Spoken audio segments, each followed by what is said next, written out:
So this is my Megadeth album ranking video. I'm going to be ranking 17 studio albums. Um, I don't think I'm going to talk a whole lot about them. I'm mostly going to go through the ranking, but I'll probably say a little bit about each one.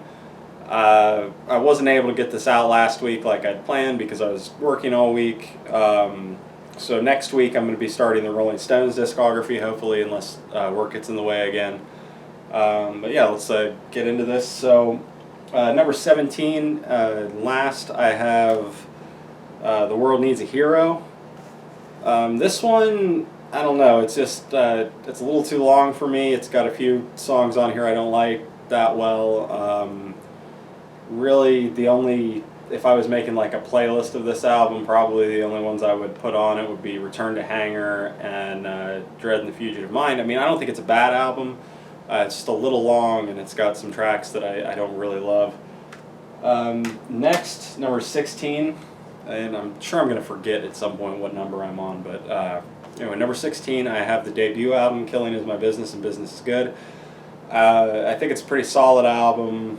Not a fan of These Boots. The rest of it I like, but just not one I go back to a whole lot. Number 15, I have Dystopia.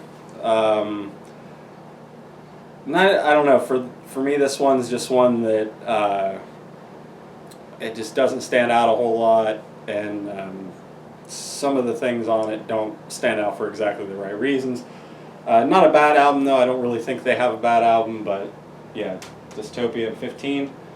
14, I have the newest album, their final album, Megadeth, self-titled.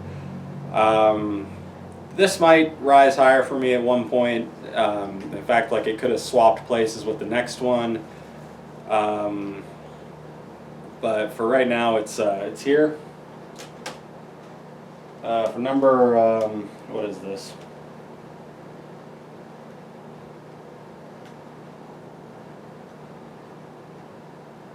13, I think. I have The Sick, the Dying, and the Dead. Yeah, this could have swapped places with the other one. I do enjoy it, but just not as much as some of the ones that come up. Number 12, I have Super Collider. And this one I was really kind of conflicted on where to put.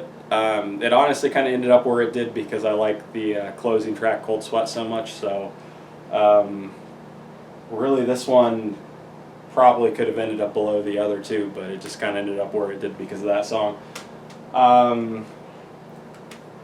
At number, I think, 11, not even going to try to figure out what number I'm on now.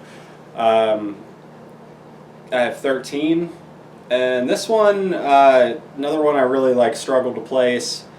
I ended up kind of putting it here because I enjoyed it quite a bit when I listened to it to review it, but it's one that just doesn't stick in my head all that much. It's number 10, I think. We have So Far So Good So What, and to me, of their earlier albums, this is just the one that I kind of forget the most. Number 9, I have Risk, which is last for a lot of people. I don't have a problem with the poppier direction of this song. Album. There's a lot of songs on here that I enjoy quite a bit. So yeah, I don't think that this is nearly as bad as what a lot of people do. Number 8, I have Cryptic Writings, which kind of similar to Risk, going in that poppier direction. Really, I think I just put this ahead of that one because it has Trust on it.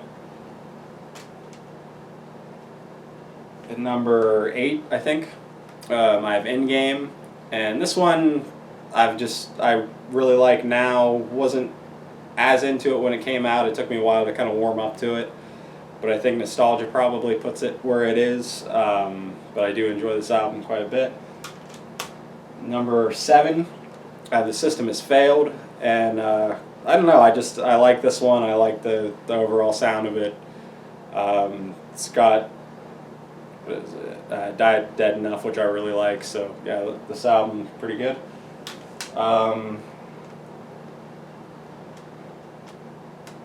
At number 5, I have United Abominations.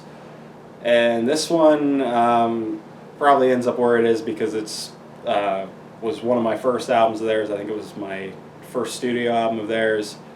It was the tour I saw them on. So I've always really loved this album, and really only the redo of A Tulip Moon on it is the only thing I'm not that big of a fan of. Number 4, I have Euthanasia. Just a really good album, but not quite as good as the next 3. Number 3, I have Countdown to Extinction. Great album. The only thing on here that it bothers me a little bit is Captive Honor, and it's really just the cheesy voices in it, but everything else I love. Number 2, I have Peace Sells, just a great album, and it was my second, I think, Megadeth studio album. And number 1, which probably doesn't surprise anybody, I have Rust in Peace.